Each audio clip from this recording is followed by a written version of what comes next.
to read 5 books in May, which is actually quite amazing, really, because I feel like I've been reading all the time. Well, no, I nearly managed 6. I finished one on the 1st of June, but obviously because I finished that in June, I'm counting that as a June read. So I've finished 5. I will start off with my lowest rated book of the month, which was A Spark of Light by Jodi Picoult. I can never pronounce her last name. I always forget how to pronounce it. Picoult. You know who I mean, don't you? Jodi Picoult.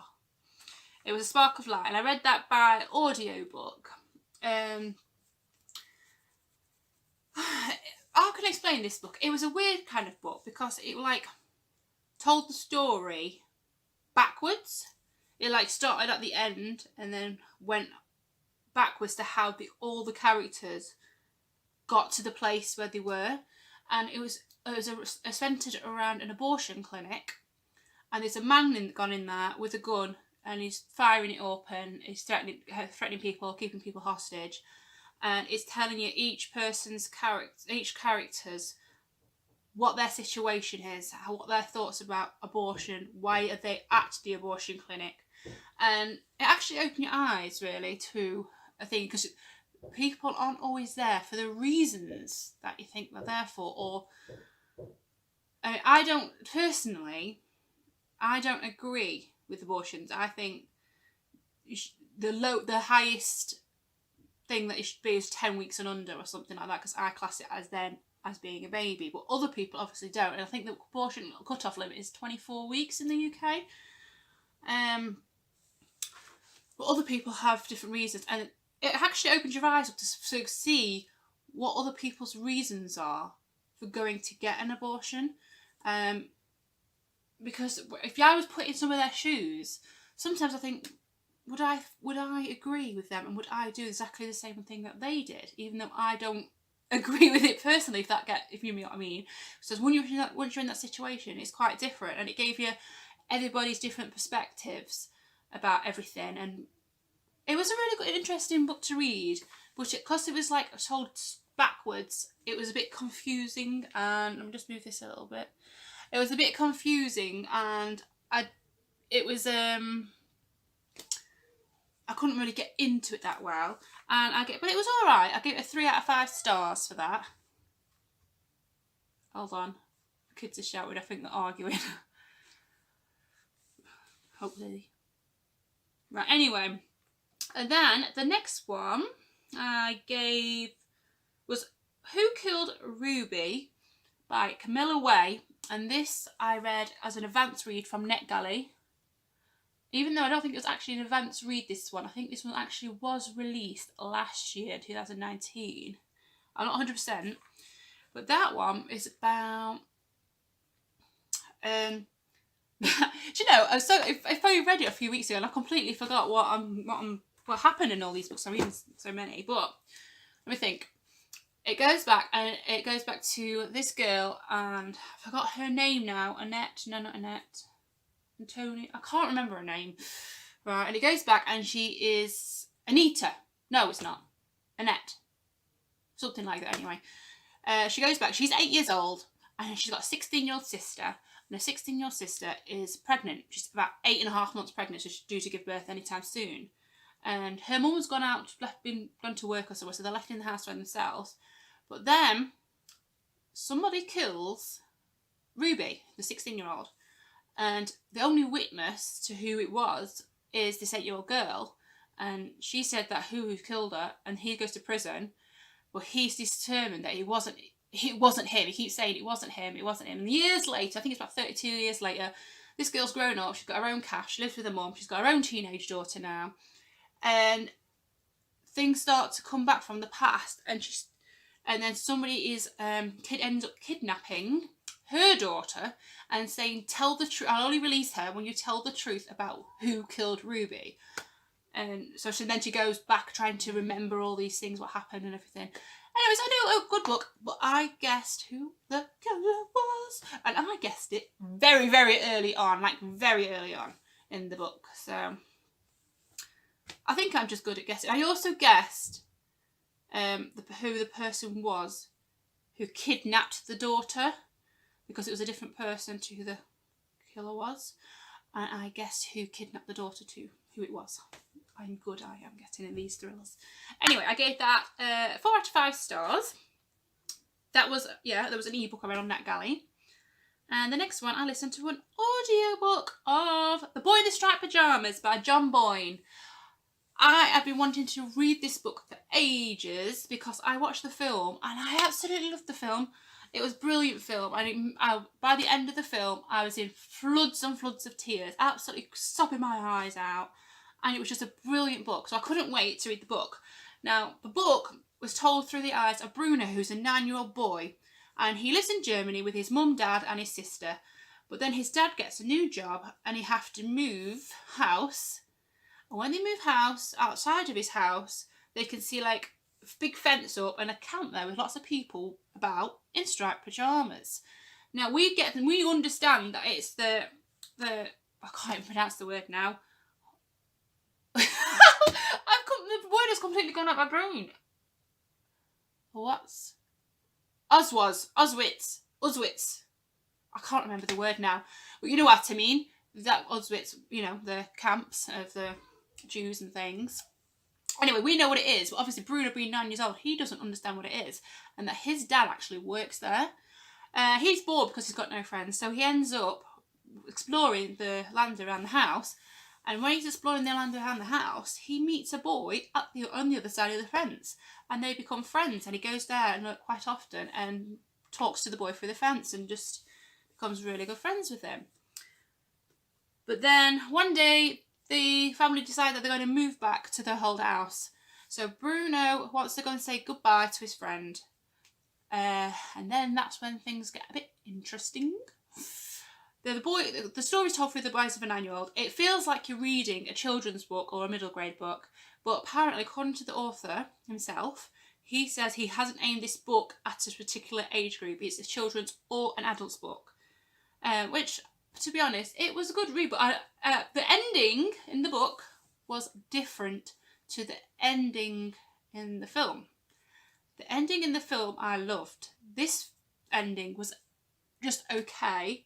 It was not. I wasn't cry at this ending in the book, and I was a little bit disappointed at the ending in the book because I've watched the film first.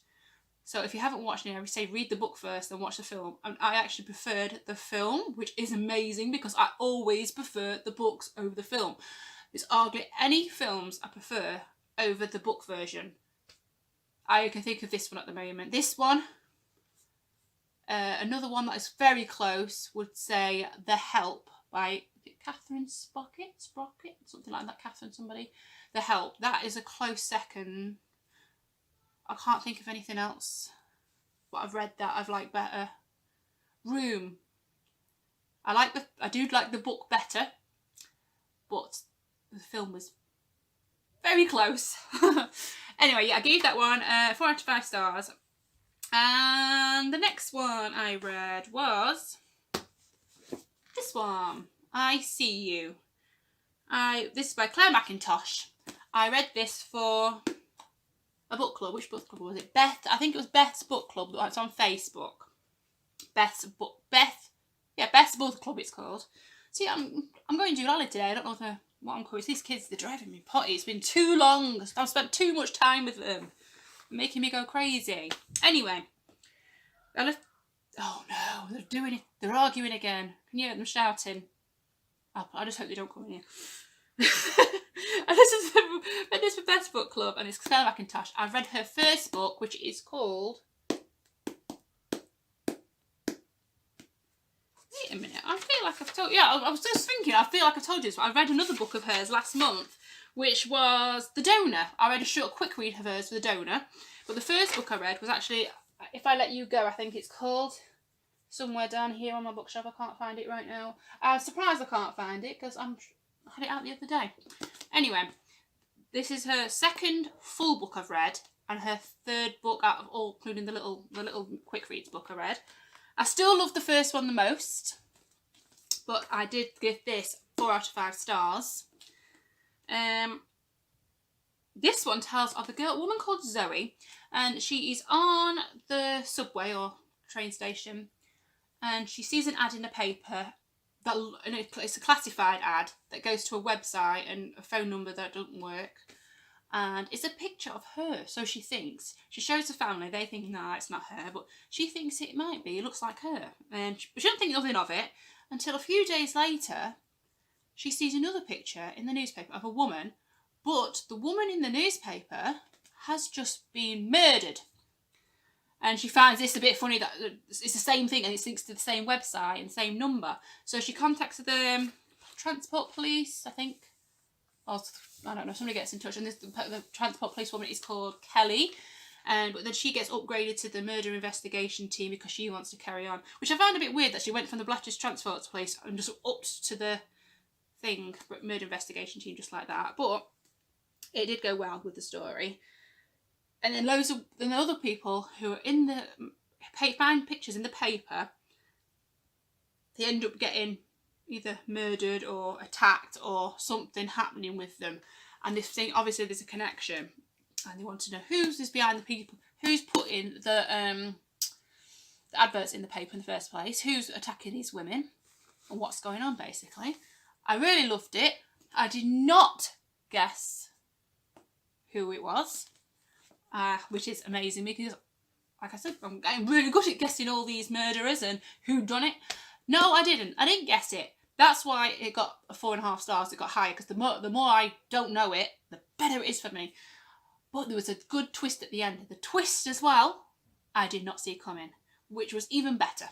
So yeah, 4 out of 5 stars for me. Almost a 5 stars, except for bits of the book was like a little bit off, but nearly got 5 stars. 4.5.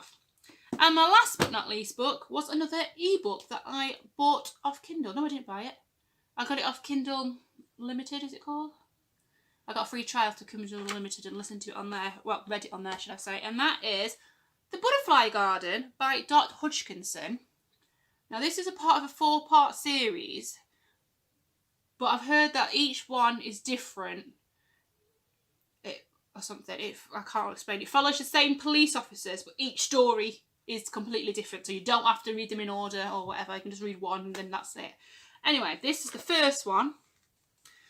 And this is about... how can I explain this one? It's a weird man going about and he's kidnapping girls who look about 16, 17. And he's keeping them in his butterfly garden. And when he kidnaps them, he tattoos a big butterfly on their back and keeps them in his garden, has his butterflies, and when they turn 21, he decides butterflies can't live forever and they must die, and he kills them. He doesn't know how he kills them though, but then the weird bit is that he preserves their body in resin and glass, like hung up with their butterfly wings on the show. And once he kills one girl, he has to go out and find another girl to replace her. And it's basically about this. They managed to escape. It's basically what's going on in the garden, how they escape and things like that. I really loved this. It was so dark, dark thing, but I loved it. It's a bit gory. It's very gory in places and things like that. The way, it's a bit weird. I mean, she has these butterflies on show, which are like human girls. But I really loved it. I really loved it. And I can't wait to read more by Dot Hodgkinson because that's the first book I've read by her. And I gave that a 4 out of 5 stars. So there's my 5 books for the month. I have already read 1 book for June. And it's the 4th of... No, what is it today? I'm filming this on the 5th of June. And I've read 1 book. And I'm almost at the end of another book, so that's 2 books already in June. I've noticed that I've gone from like 4, 5 1 month to 10 to 4, 5 to 10 to 4, 5 to 10 like that. So I'm hoping June will be a 10 month again. So we'll see. I've got a lot on my TBR this month because I've got a lot of NetGalley books that I need to read. They're all due to come out, and I'm trying to read them before they come out, which is finding it quite actually difficult to keep up with everything because I've got so many that are coming out this month and I'm behind. So I'm hoping to do a lot of reading. Right, I better go because the kids are starting again and I think they're coming upstairs crying. So I'll go and see what's going off with them before they murder each other. And I'll see you next one. Oh, and I also leave all the links below to books we can buy and my book reviews that I've left on my blog. So I'll see you next time. Bye. We're not starting. Oh no, they are. Quick, go.